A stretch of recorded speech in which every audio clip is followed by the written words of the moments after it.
Root cellars aren't nearly as flashy as other survival technologies, but if you're really serious about the food security for yourself and your family, then root cellars are definitely something that you'll want to take a look at.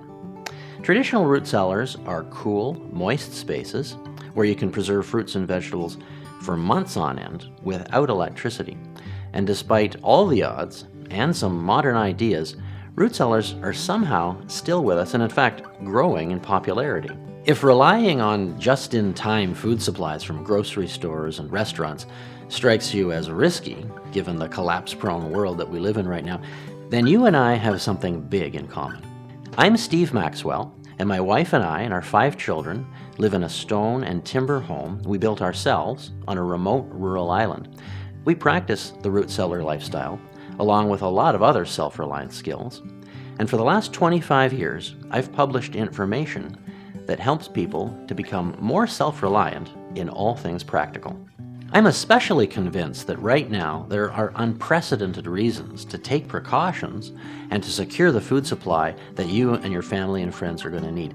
That's one reason I wrote the Complete Root Cellar book back in 2010. If the comfort and security that we've come to expect does come to a sudden end, and there are lots of reasons to think that it very well might, then doesn't it make sense to take the time now to build and fill a root cellar for yourself and your family? So thank you very much for joining me on this seminar.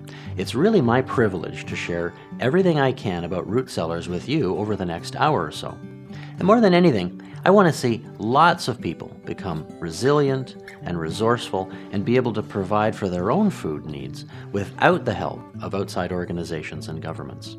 And a well-furnished mind is a great place to start.